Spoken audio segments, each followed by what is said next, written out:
Imagine, if you will, sitting down to your morning coffee, turning on your home computer to read the day's newspaper. Well, it's not as far-fetched. Yo, it's your boy KThaDawg, and we back at it again with another episode of Inspired Empire Podcast. Today we got Caleb. He goes by KThaDawg. He's an artist out here. He's about to release an album. What's your album about to be called? Oh, I don't even know if I'm gonna. It's gonna be called M3. M3. Yeah. Okay.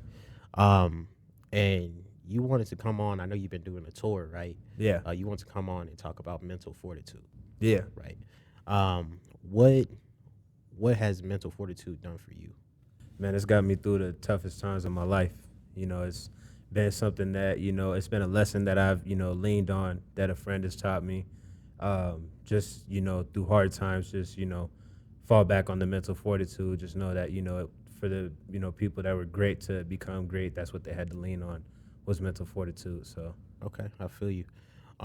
With this album, because I know I did a little bit of music, so like with this album, how has mental fortitude played a big part in this album?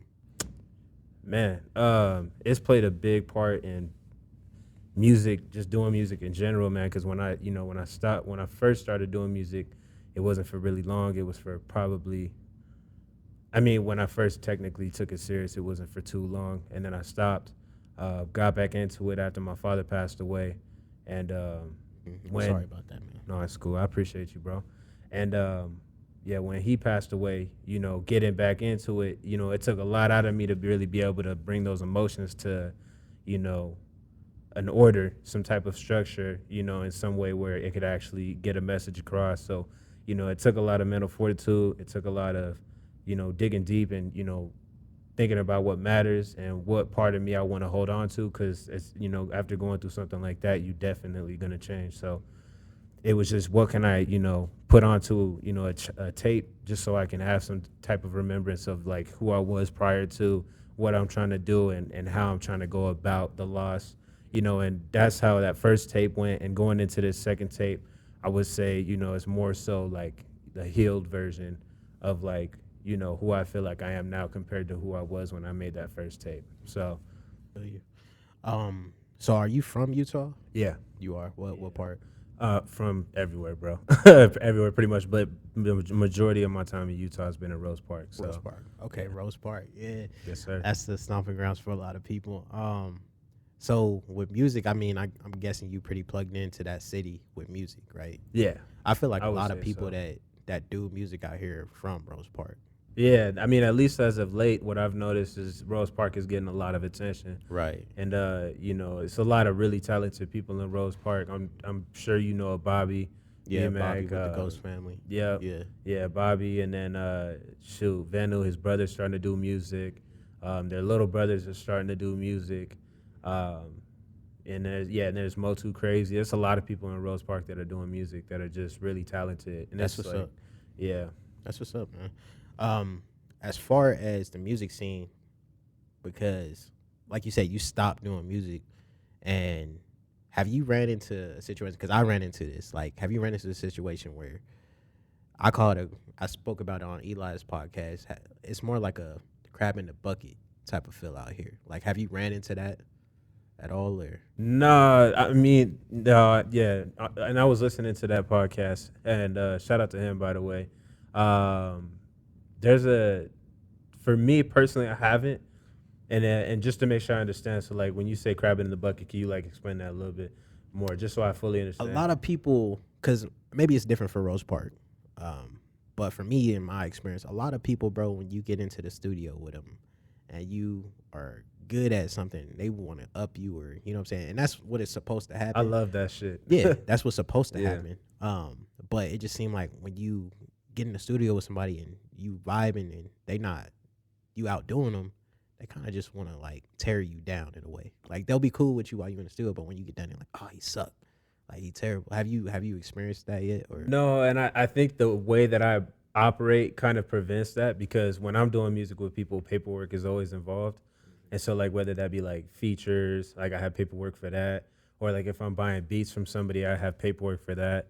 Or like if I'm, working with a videographer, like I have paperwork for that. And so I feel like, it kind of having that paperwork really kind of puts a blockage between, just nonsense and somebody who really ain't about their shit. With someone who I feel like I am is I take this serious enough to self-educate and put myself in a predicament where I know how to operate, at a level where I'm not running into that kind of nonsense. If somebody's in the studio with me, we're both pumping it out. And I also feel, real capable of, my bars. And I feel like, the people I interact with also feel the same way. And so it's just a lot of different, factors that I feel like play into like that. But I feel like that's the reason why I haven't, ran into too much of that. I wouldn't even say too much because I can't reflect back on a situation where I have, for the most part, it's always love. And, when we are like clowning about having to redo our bars and stuff like that, we both know that, it's just to make a solid tape. And the kind of music that I make also is, supposed to be, with a purpose, and it's supposed to be, talking life into things or, talking about, being loyal or talking about doing things that, actually matter. Nothing that's keeping us trapped, basically. Like drugs, money, all that Yeah. shit. Yeah, and I'm not trying to knock nobody, it's definitely to each their own. That's, some people's realities. But, for me, I'm trying to, keep my father's legacy alive. And so for me, that's the reason why I write the way that I do, is because, my dad had a huge influence on the reason why I'm even doing music again. And for me, when I do a track that's, promoting unity or positivity or something like that, I feel like that's just another thing to like reinforce what he put into me. So I feel like, just a lot of that, plays into like why I don't run into that really. So I feel you. So I mean, what got you started into music? a lot of different things. I would say the thing that made me, want to do music the most was probably my brother's love for music. And me and him grew up in two different states. So my family's originally from California, and my older brother's from Long Beach. And he likes all different kinds of, music. Growing up, he always had like this huge ass stack of CDs and shit. And he would just like always like flip one in and whatnot. But he had this Burn CD that he gave me when we went to Yellowstone. And it had Sugar Free on it. It had Jeezy on it. Shit had, I believe Ludacris was on it. But Jeezy and Sugar Free were the two that stood out to me the most. And just seeing how he would interact with his music and shit, like, what I'm saying, playing with the steering wheel and shit when he was driving, or just like talking about the bars and the music or whatever the case was, like that's what, really caught my attention, was how me and my brother feel. And he and I grew up in, two different states. So we didn't really have that close, like, brother love that, a lot of people, when you grow up with your brother, you get that, you know what I mean? So for me, it was a way to connect with him and build a relationship with him. And so basically it would be, doing, a little bit of music here and there, showing him what I have. He would let me know how it feels, and that'd be another way for us to interact.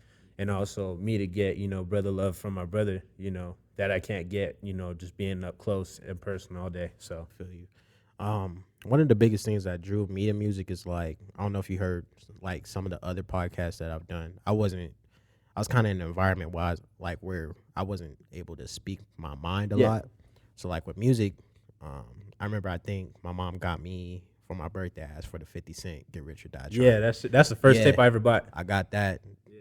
I bumped that probably, I think, for 2 years straight. Yeah. So obviously I can hear him speaking on there. You see the rap music videos and stuff like that. Yes. After that, it was a rap. I bought a book and just was writing. What's your favorite song on that tape, and why?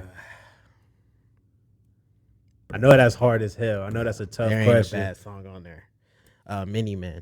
Yeah, that was my favorite one. Yeah, that one's tough. The only reason why is because it was weird at a young age. I was able to like, I kind of knew a lot because of the environment I grew up in Missouri, obviously. So I kind of, Mini Man was just like, it spoke to me because like obviously I heard gunshots and stuff like that. Yeah. So I could relate to that shit. Yeah. So that right there was like, and I was just, for some reason, I get hyped with music. I was just like, I'd jump off the bed, I'd be hearing stuff. I was kind of rowdy with it. Hell yeah. So yeah, that right there, just after that, it was a rap, bro. I was more just, I wanted to be an entertainer. I didn't know what I was like, I'm going to be either an actor or something. I want to entertain. Yeah. And I would play that, bro, all the time. Like, it was kind of weird. My mom thought I was weird. She's like, you a weirdo. Like, this is the oldest album he's had, and you just keep playing. Like, I think it's the best album ever. That shit's timeless, though. Like, that's the thing that's dope about, some music, and that's what I try to aim for with my music, is shit that people can genuinely relate to.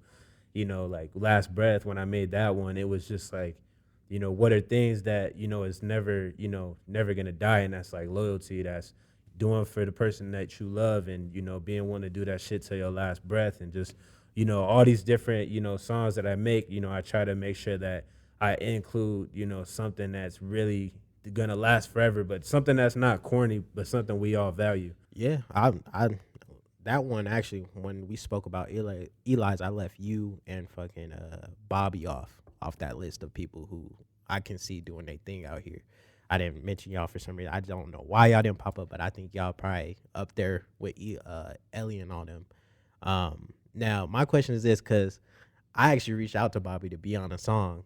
Yeah, I was low key intimidated to get on a song with Bobby. Oh yeah, why's that? Hey, because he shit, got bars. It's like how you would feel if Lil Baby was like, "Yeah, I'm about to jump on your shit." You'd be like, "Man, I gotta come with it," because Lil Baby probably just gonna kill my shit. And that's what it was with Bobby. Because even on your song, he just goes hard. And and you can respect that, right? Yeah, and that's what I mean by a crab in a bucket feel. Like that's the type of ego you gotta let go. Like how are you able to get rid of that ego? So like when we made that song, I know what I'm talking about is true to me. You know what I'm saying? And then I know also what he's talking about is true to him, and then it's like when you go trying to compare these type of things, you comparing your realities, right? And so for me, like what I do to keep myself and refrain myself from, doing that, like it's not even really a thought, because, when I'm making my music, it's not to be better than nobody, because if I'm being like 100, like I don't feel like nobody's in my lane, and not like in a arrogant way where it's like I think I'm better than anybody, but like I feel like I'm me, I'm K, there's no other K, like, you know what I mean? And so, when I'm trying to step out, and compare myself, I feel like that's, it's out of character, because that's not, who I am. But, with having Bobby on that track, man, it was, Bobby threw me on a track probably 6 years ago now. And that track actually like got hella attention. That shit probably had like, if I remember right, it had like 50K streams in the first like week, if I remember right. And that shit, like, it got more attention than Last Breath did. What had happened was, it was just, even back then, like, it's just, we both talking about our truths, and as long as we know what's true and what we're saying is, our version, our reality, there's no reason to feel like it's any less than somebody else's. I don't know how to explain that, but I think that makes sense. But yeah, it's just, with avoiding the crab in the bucket, it's just not working with envy. It's just knowing why you're doing this and doing it for the right reasons, I feel like, so. What inspires you to not give up on music besides your dad? Like, what else like drove you? I feel like a lot of it had to do with just Nip. I feel like a lot of it had to do with just having a lot to say, and I feel like, with my music, it's not, gonna steer anybody the wrong way. And I feel like, listening to Pac and listening to Nip and listening to, all these different people that I look up to, Cole, like, all these different people that are, real conscious, is just, I see how much they help people, and I feel like I've experienced definitely enough to be able to help a lot of other people myself. Which artists influenced your style the most? Shit. Honest to God, there's not a single artist I could say that sounds like me. I've had one person say Corday, but I don't see it. I've had 4 people say that. I don't see it though. I could see it, the style. I could see the style, but not the sound. Yeah, and what's crazy is I didn't even know about him until after they said it. Yeah, but he's dope as hell. I like his music a lot. But yeah, with him, I actually like his music a lot. But who I feel like inspired me the most, that would probably be Tupac, easily. Yeah, Tupac, I feel like the most, of everybody. Okay. For me, I would obviously 50 Cent did that was one thing. Pac, but my biggest one is Kendrick. I remember you mentioned him with the top 5s. Yeah, Kendrick. With Cole, don't get me wrong, Cole is cool, and the way he does it, I can't really vibe with it. Like, I like his music, don't get me wrong, some of it's cool, but the Kendrick I can relate to more, like the rowdiness and just the production, everything like that just speaks to me, I feel like J. Cole's group, I can relate with more. I forgot what the tape is called, but the project they all did, the collaborative tape, where they did damn, what the hell are those songs called? There's just a few of them. The one that's the baby's on, right? This latest one, right, or the one before? No, I think it might be the one before. And I can't remember what the hell the project's called for some reason. I know as soon as I walk out the door too, I'm gonna remember that shit. But their whole project was just, it was just dope. It was like what you could expect from like Kendrick and Cole if they did some shit together. And so I thought it was real dope. Like their names obviously aren't as big, so I don't think it got, as much hype as it, would be if it was Kendrick and J. Cole, but I could definitely see them doing something similar to that if they did something together. So I feel you. For me, it was that one where Kendrick called out everybody. oh, That's when the one on J Electrona. I think I said that shit right. Big Sean. It was Big Sean's song, right? Yeah, it was Big Sean's song, and he was talking about he called out everybody in the game pretty much, and that Yeah. right there like spoke to me, and that's when I was just like, Yeah. I got on some arrogant shit, and I was just always doing something crazy, like so. Yeah. I think that's where my bad turn in music took, because when I would get in the studio, I'm like, hey man, I know it's your song, but I'm about to kill you. Yeah. I tell you that too. Like, Yeah. I wouldn't care. It would start fights, a Yeah. bunch of stuff. So I feel like That shit is dope though. That's what Yeah. I love about music, and I see that some people, get like upset about shit like that. Like I think I remember, seeing something about Big Sean talking about how it made him feel having him do that shit. Like he was like bothered by it or something like that at first. But like I mean, like I can see that then, because that's like music and shit is still progressing and stuff like that. But like for me, like if somebody did that shit, like if they did it on my shit, I wouldn't be mad. Like especially if I paid them to get on my shit and you brought my shit more attention, like, you know what I'm saying? Like then I'm not tripping. It's like, you know what I'm saying? You did what I wanted you to. I wanted you to make this shit dope, and you did that. I feel like, because that's how I used to be back in the day, bro. Like it was go time. Like when you get in the studio, it's go time. I'm trying to tell all y'all, I want to be the best one. Yeah. But at the same time, it was just all love. Yeah. know?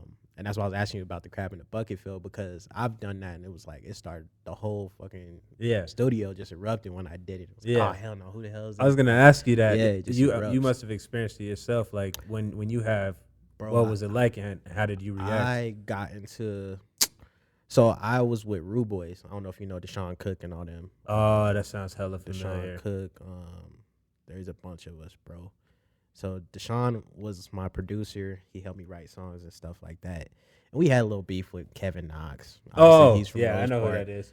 Yeah, I put out a little diss song, and yeah, I was just on some arrogant shit, and that's when my shit kind of just took a left turn. It was just like after that, and I did that little diss track, and every person I got on the song with, I was like, I'm about to kill you. I even did a song with Eli, and I even told him in the studio, I'm about to murder you on this song. Yeah. Like I'm gonna try to outdo You name drop his shit or what? I didn't name drop Eli at all or nothing like that, but we were in the studio together, and I just told him, like, man, I'm about to rip you apart on this. Yeah. song. Like while I was writing my shit. Yeah. I'm about to kill you. Like, Yeah. But me and Eli are friends though. Like I love Eli to I death. fuck with that. That would have hyped me Yeah. up too. I'd have been Yeah, like, oh that's shit, just that's the case. feel, Then shit, that's let's the get these feel that I pins was out. trying to provide to people, and some people it just rubbed them the wrong way. Like Yeah. it didn't rub Eli wrong, nothing like that. But you could tell people in the studio was kind of like, man, who the hell is it? Like who's Some this people dude? are in it just to vent, I've noticed. So I can see why that would probably, make them feel some type of way. But I think it's good to come in with that kind of attitude sometimes where you're ready to just, go off on some shit. Right.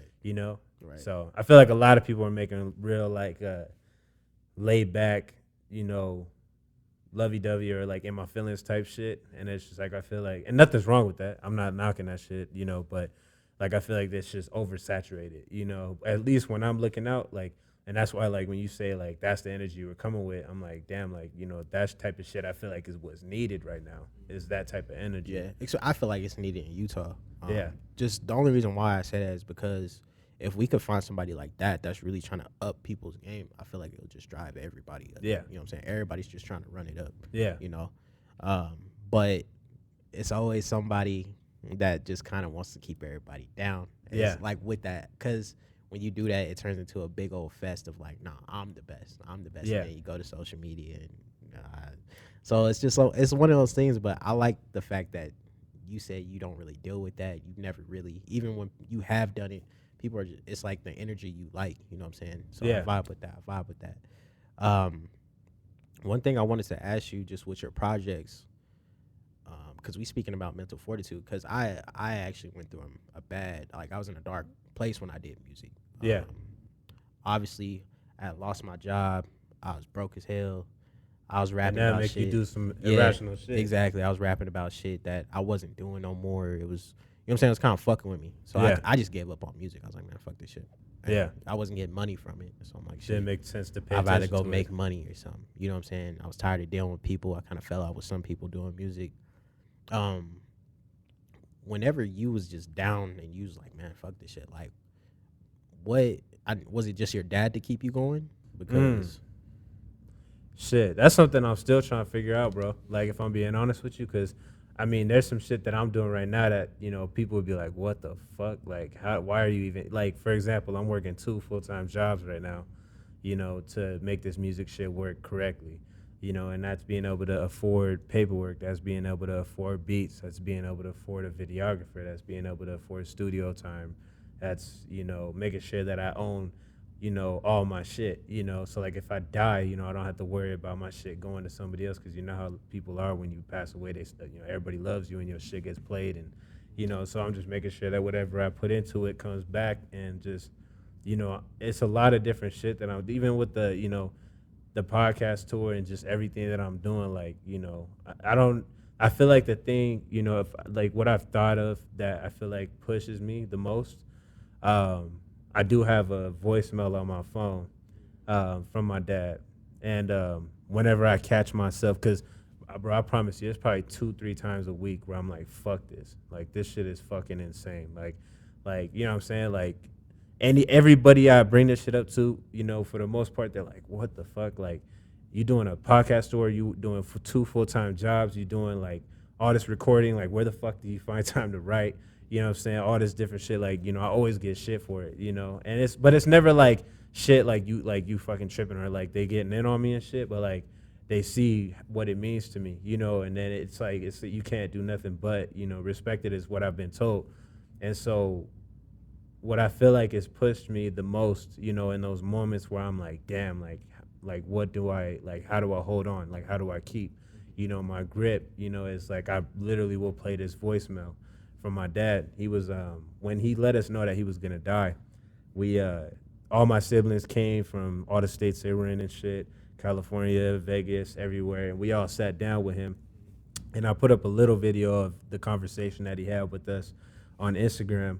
And he was just talking to us and telling us that, you know, like a bunch of different things. You know, he was telling us a bunch of different things, just like, as, you know, I could tell he was really doing everything that he could to, you know, give us as much game as he could while he knew he still had breath in him. And that's where Last Breath came from, was because I could see that he was doing everything he could with his last breath to let us know that he loved us, to let us know that he cared about us, he was loyal to us, he, you know, we were what mattered to him, you know. And so that's where Last Breath came from.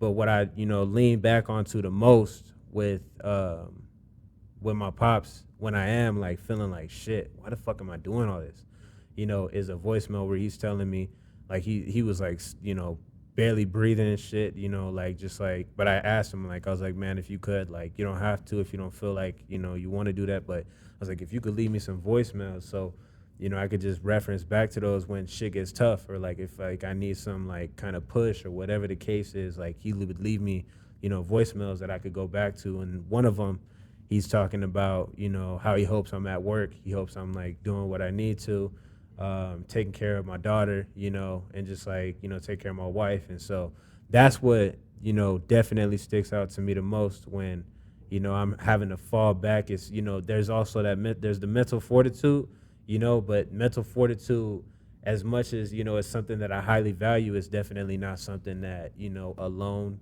is like enough. Like having somebody that you can lean on, that you love and care about, is definitely, you know, important also. And so just having that in my wife, you know, also looking at my kid and just going like, you know, it's not about how I feel, you know, like if you like, there's no like the best way I like put it when I start feeling like that is I say greats don't take breaks.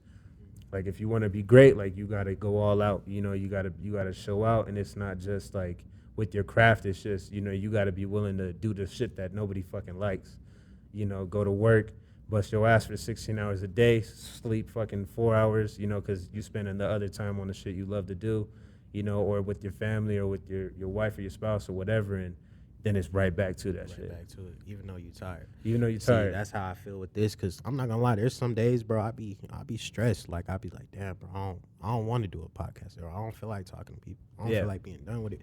But there is times where I do get around my son. You know what I'm saying? It's like, man, this is pretty much for him. You know what I'm saying? This is something so I could leave something behind for him, or you know what I'm saying? He could see that his dad is trying to build an empire around him, pretty much. You know what I'm saying? So that's dope, man. I respect that a lot.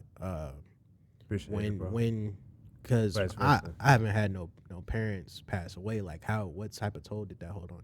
Shit, man.